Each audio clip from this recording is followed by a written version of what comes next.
Hi, I'm Wayward, and this is Command & Conquer Remastered. I have another 1 versus 1 for you today between Strelok in the top left as the yellow GDI, and M3-Power-E36 in the bottom right as the blue nod. So I'm really interested in this one. The map on that we're looking at is Quarry, and it's got a lot of these kind of tight choke points, these small spaces for units to move through and maneuver around, and I feel like this really benefits the GDI. On more open maps like Tournament Desert, it's really hard, if not impossible, for the GDI to actually win because the Nod have so many attack paths with their pretty high impact bikes and buggies. So it's really hard to defend your weapons factories and command centers and refineries and just anything from the run-bys. On something like this, it's considerably easier to kind of hold the line, which is really what the GDI kind of excel at doing with their heavier medium tanks and what have you. So I'm kind of hopeful and interested, and actually right out the gate we have a pretty significant ball of Grenadiers coming out to try to make something happen. If you see, Strelok has some decent but not great scouting, where M3 Power is a little better off in terms of the scouting. So it's just because have these Grenadiers just kind of pathing right through Flame Troopers, and it's Command & Conquer, everything is really high impact, and all of these guys standing together in a ball is a recipe for a disaster. You see half of them dead there from one shot, and there's almost all the rest of them there from a second shot, and that Flame Trooper killed like 10 people. So, he frickin' psychopathic murderer. Another giant ball of Grenadiers just disintegrating out of nowhere. 10 kills so far for M3 Power, and only 5 for Strelok, and Strelok's the one that's going out. So we do have an airfield now for M3 Power, and the buggies are starting to come out. M3 Power extending up the right side of the map over here to this little Tiberium field, and Strelok out in the middle, which is kind of exposed. It might be safer for him to come down in here, which is what M3 Power did to just kind of keep back, but this could be a good play if Strelok can manage to take control of this center Tiberium field.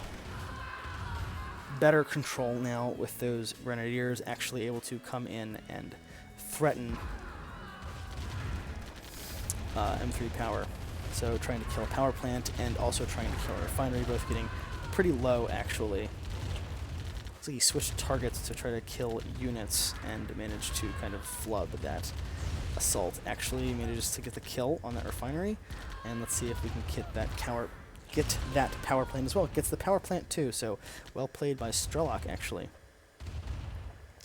Interesting to note, M3 Power actually getting light tanks instead of bikes. Now they're slower but heavier and can crush infantry.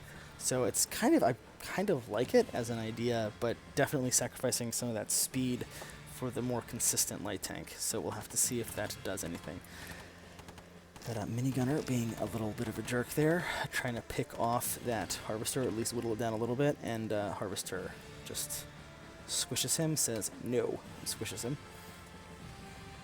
Let's take a look real quick at refinery numbers actually. 1, 2, 3, 4, 6 for Strelok, and 1, 2, 3, 5 for M3 Power. So Strelok's pressure with these Grenadiers actually managing to net him one refinery on top of where M3 Power is.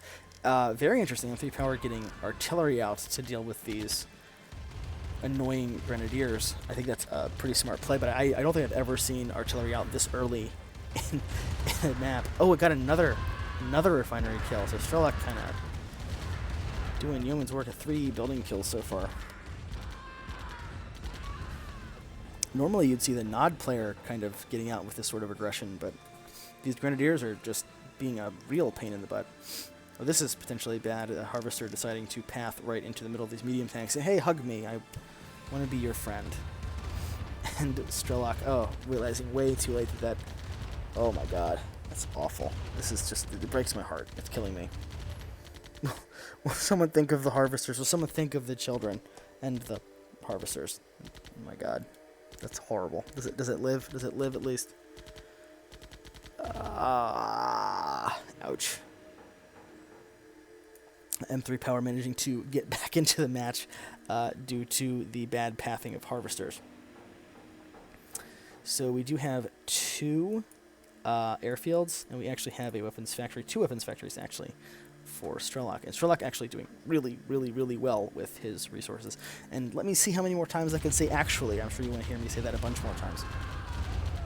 This is actually looking really bad for Strelok with this nasty force of mixed flame troopers and medium tank or light tanks and buggies and artillery. Pretty mixed army composition for Command & Conquer Remastered, actually, against this composition of almost entirely, I think entirely, Grenadiers and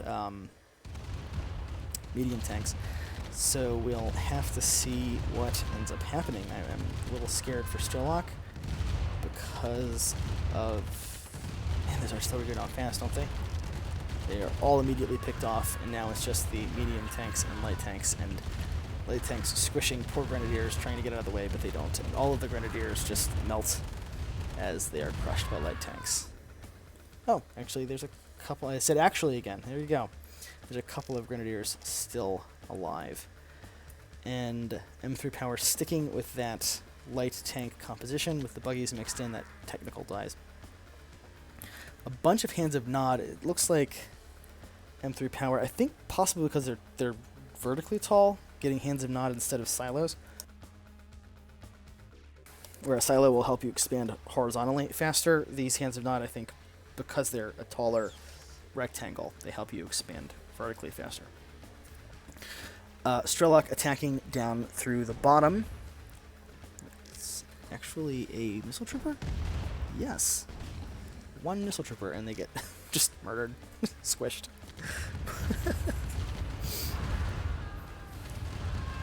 So I'm thinking right now the light tanks are not really paying off, that the bikes probably would have been a better investment. I do think this is probably going to be held by M3-Power, but I feel like the bikes would have just really been a stronger choice. Pardon me, I'm very sleep deprived, so it's hard to stop yawning. Strelok trying to run these tanks away, loses 1, will probably end up losing all of them. Yeah, just try to get him out. Do your best. Flame Trooper managing to keep up with the back tank, actually, running like a crazy person. Another tank and Grenadier push by Strelok, just as these light tanks come up into his territory, so really potentially really bad for Strelok as the light tanks just mow down all of those Grenadiers and then go in for the kill on the refinery. Strelok not backing out, he's just using reinforcements to try to hold this. The refinery does go down, but another big engagement shaping up over here as that Hand of Nod comes up and is immediately killed. That was a really bad placement there. Losing the power plant, losing that airfield almost assuredly. There it goes, doesn't even get the sell-off. Although that Flame Trooper does manage to kill just like all of the Grenadiers, all of them. This combat over here held by Strelok, and now we got some missile troopers coming in, and I think that was the con yard. That's something you see Nod do to GDI, not the other way around. Mind is blown right now. Medium tank run by coming into the Nod base, possibly getting this refinery, maybe not. No, that's gonna hold. Wow. A medium tank run by that manages to kill an airfield, a power plant, the con yard, damage a refinery. Oh my god, and he captured it with an engineer. He captured the airfield with an engineer. It's insane. And sells it off and uses the minigunners to attack the refinery. Oh my god. This is the craziest GDI play I've ever seen, and I want to see every GDI player playing like this because it fills me with so much joy in life, and it's actually nice to see a Nod player do something that's not like buggy. We have a bunch of Flame troopers, I think there's some missile troopers in there. No, I think they're actually all flame troopers. No, there's some missile troopers there. And got the tanks coming, tanks rolling in, and M3-Power decides, screw it, I'm going to do a base trade with my umpty billion tanks and flame troopers. Do have a decent number of medium tanks up here. That's a good sell-off. But, and then all the flame troopers melt because that's what happens to infantry in this game. Oh no, I cast this before and it canceled out here too. This is such a good game. I want to show this to you. It's erroring out right here. I don't know who wins. Strelok could hold this, or M3-Power could crush him. I'm gonna post this anyway, even though it's erroring out right now, because of the Strelok's play with the Grenadiers and the medium tanks. And I need people to see this, even if the ending is so disappointing, because it just crashes out. It breaks my heart, because I've seen so many crazy things happen in this match, and this is why I like Command & Conquer Remastered so much. Even though this particular replay exploded, the world needs to see this, or the, 70 people who are going to see this on my channel. But, so I'm sorry that this happened. We'll leave and see who ends up winning. Strelok won, so GDI actually even won this, which is just insane. Really well played by Strelok. Actually, M3-Power getting more resources gathered and still having the GDI win, so wow. Just wow is all I'm going to say to that. So this has been Wayward, and this has been Command & Conquer Remastered, and wow.